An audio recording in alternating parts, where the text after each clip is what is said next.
है मित्र, बिना पुरुषार्थ के मुख में पानी नहीं जा सकता। हे मित्र, बिना दैव के मुख में पानी नहीं जा सकता।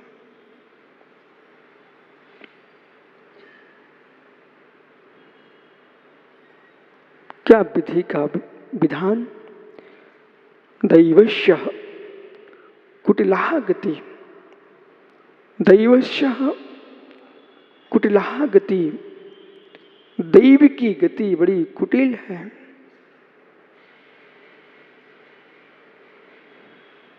एक लख पूत सवा लख नाती, ता रावण के घर दिया न भाते। 1 लाख पुत्र हों, सवा लाख नाती हों, उस रावण के घर में कोई दीप जलाने वाला नहीं बचा।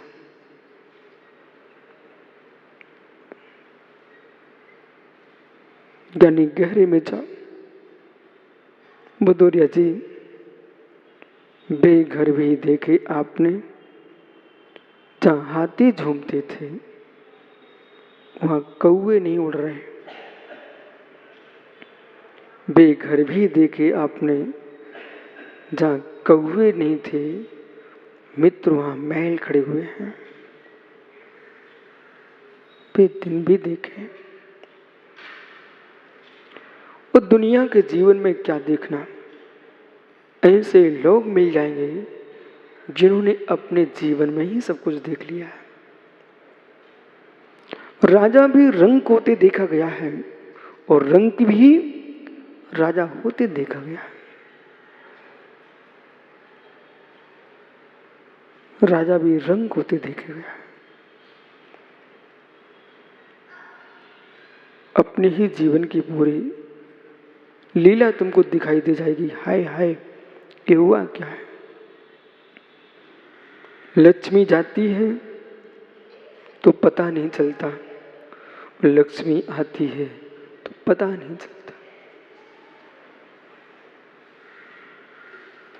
ऐसे बेटे भी मिलेंगे जो माता पिता के सामने राजकुमार बन के घूमते थे, आज भिखारी हैं। ऐसे भी बेटे मिलेंगे जो माता पिता के सामने भीख मांगते थे, आज सम्राट बन के बैठे।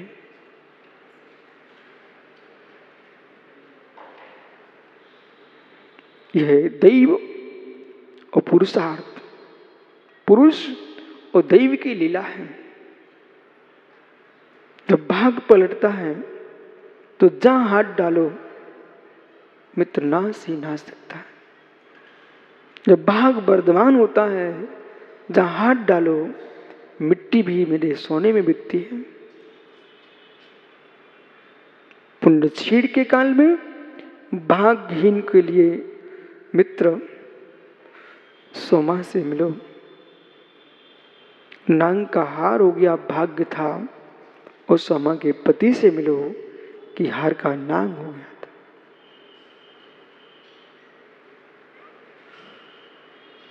भाग्यवान जीव का मित्र कोई बाल बांका नहीं कर पाता, और भाग्यहीन को कोई सहयोग नहीं कर पाता।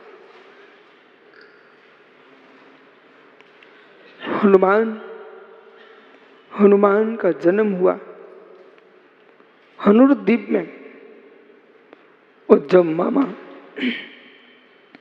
अपनी भांजी को और हनुमान को विमान में ले जा रहे थे, किलकारी भरता बलक जमीन पर गिरा, और जिस शिला पर गिरा शिला टूक टूक हो गई। मां अंजनी बिलख रही थी।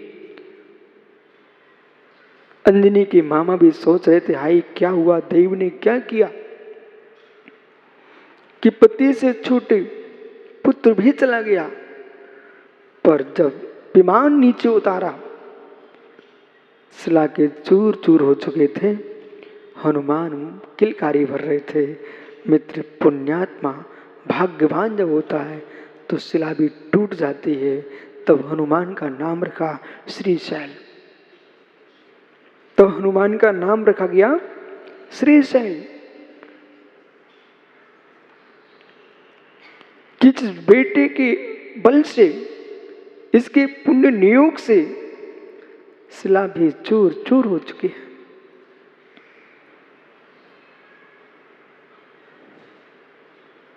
है ज्ञानी। प्रद्युम्न कुमार को देखो, प्रद्युम्न कुमार को देखो, रुक्मिणी ने जन्म दिया और दैत्य ने हरण किया, दैत्य ने हरण किया। ज्ञानी, एक कभी मत सोच के जीना, एक कभी सोच के मत जीना कि मैं सब कुछ कर लूंगा। आज तुम कर लोगे, भविष्य को भी देखो, भविष्य को भी देखो।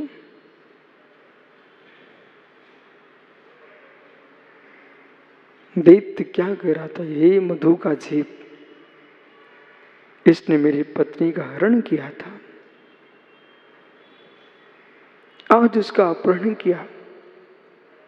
नारायण कृष्ण, रुक्मिणी ऐसी मां बेटी को नहीं बचा पाई, पूरा राजघराना बिलखता रहा और नवजात शिशु का अपहरण हो गया।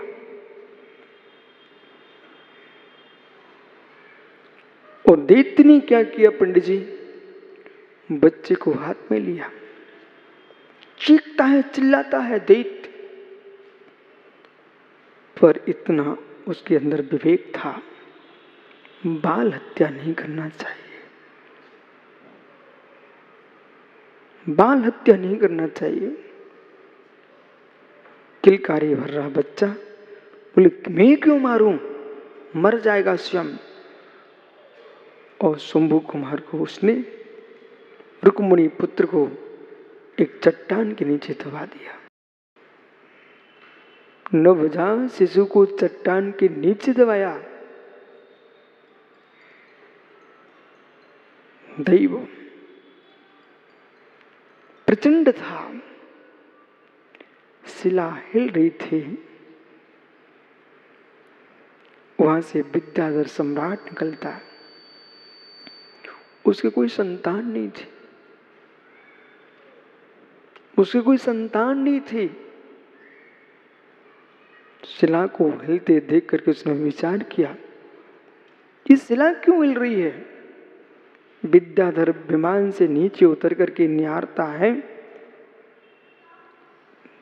नवजात शिशु चट्टान हटा करके उसने विद्या के बल से बालक को अपने गोदी में लेकर के पहुंच गया। अब कितना विवेक था।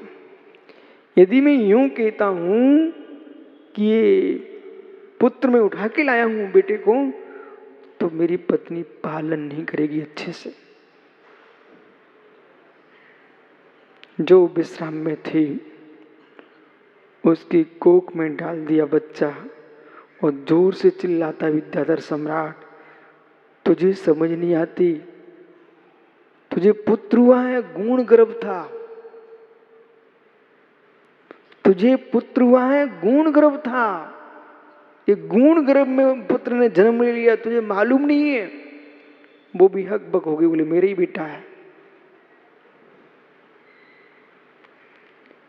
कहां भूम गई जिस गोचरी का पुत्र, और विद्याधर पालन कर रहे हैं। दैव की प्रबलता कह रही है, भाग्य बोल रहा है, मित्र दो पे भरोसा रखिए, एक भाग्य दूसरा भगवान।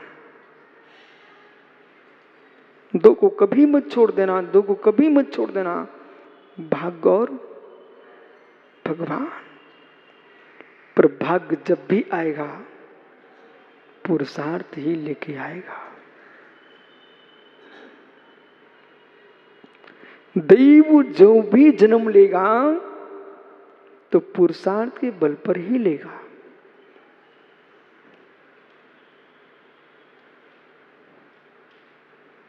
समय देखो,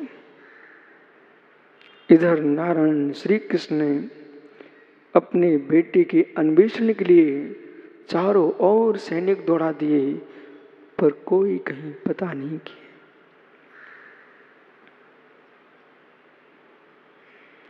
नारद जी से कहा, और नारद जी ने जाकर के यहां नहीं पूछा, पंडित जी कहां पूछा, विदेक्षेत्र जाकर के तीर्थंकर के पाद मूल में मालूम करके आए। भगवान सिमंदर स्वामी की दिव्य देशना में खिरा कि रुक्मिणी का पुत्र कौन, शंभु कुमार 16 वर्ष के बाद 16 विद्याओं से संपन्न होके आएगा।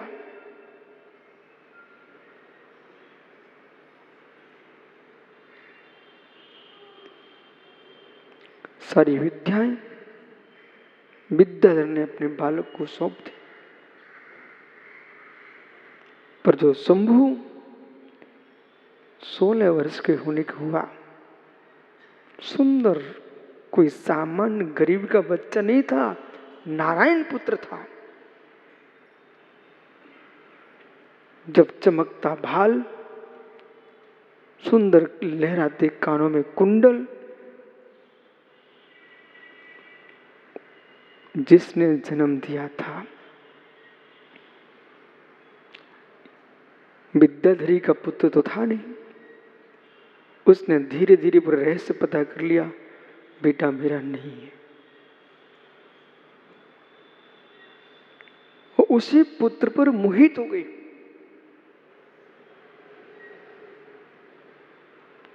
तो शंभु कहता, मां ये कैसे संभव है। बहुत षड्यंत्र का कार हुआ। अंत में जब त्रिया के चरित्र को कौन जाने, जिस विद्याधर ने पालन किया था वो ही सोचता कि क्या कर रहा बालक। शंभु ने भी मालूम कर लिया मेरे असली माता पिता कौन हैं।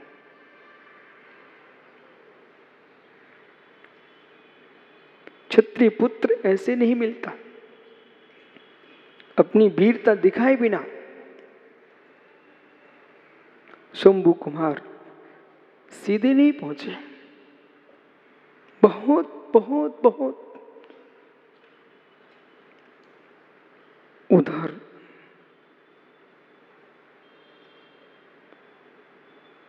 राजमहल में चर्चाएं क्या थी। सत्यभामा का कहना था जिसका बेटा होगा, जिसका बेटा होगा वह राजमाता होगी, और जिसके पुत्र नहीं होगा उसके बालों का मुंडन होगा, उसके बालों का मुंडन होगा, और वो उसको भेंट दिया जाए किसको, जिसके बेटा होगा। ये सारी बातें शंभु कुमार को, प्रद्युम्न कुमार को मालूम चल चुकी थी। प्रद्युम्न कुमार की कथा ये, जो प्रद्युम्न ने सारी बातों को बोध किया, राजमार्ग में जाकर के अपनी विद्या के बल से ऐसा रूप बनाया, ऐसा रूप बनाया कि सा राजमार्ग रुक गया। तो राजमार्ग रुकता है तो नारायण कृष्ण कहते भाई कौन है ऐसा। किसी सैनिक से वो नहीं हट सका राक्षस का रूप, कृष्ण स्वयं पहुंचते हैं। उन्हें नहीं था मालूम कि बेटा मेरा ही है।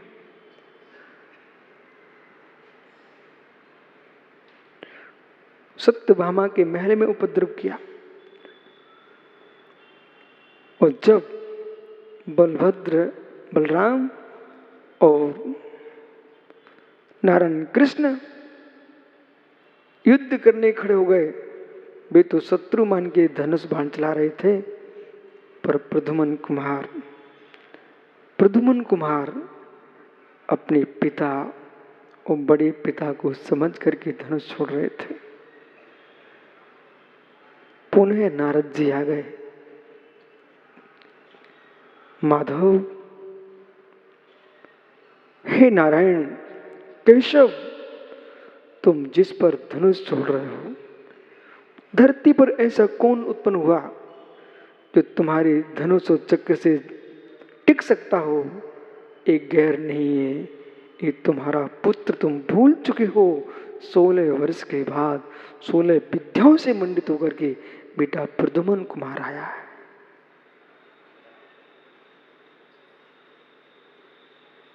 नारायण कृष्ण नहीं रोक पाए अपने आप को, धैर्य खो गए, सब अस्त्र सब जमीन में बिक गए। बेटे को बच्चे सर से लगा लिया, नैनों में आंसू टपक रहे। पूर्व मां रुक्मिणी क्या बोलती है, लाल आज मेरे बाल उखड़ने वाले थे, पर तुम्हारे आने से पर है वत्स, मैं इस रूप को नहीं देखना चाहता हूं। मैं चाहता हूं, मैंने अपने बेटे प्रद्युम्न की बाल अवस्था का आनंद नहीं लूटा, मैं तुझको बालक प्रद्युम्न देखना चाहता हूं। वो तो विद्याओं को सिद्ध किए था ना, उसके पास तो विद्याएं थी। प्रद्युम्न ने अपना बाल रूप दिखा दिया। हर मां के अंदर एक जिज्ञासा होती है, अपने बेटे की हर अवस्था देखना चाहती है। दैव कह रहा था कि मुझे किसी की परवाह नहीं, चाहे सूर्य हो, चांद हो, मध्याह्न हो यानी शाम हो, प्रातः हो, रात्रि हो, मैं अपनी लीला कभी छोड़ता नहीं। ये कौन कह रहा है? दैव बोल रहा है, दैव बोल रहा है। बोले मेरे सामने कोई नहीं टिकता। ओहो पंडित जी, दैव कह रहा मेरे सामने कोई नहीं टिकता। सम्राट से भी मैं भीख मंगवा देता हूं, और भिखारी को भी मैं सम्राट बना देता हूं।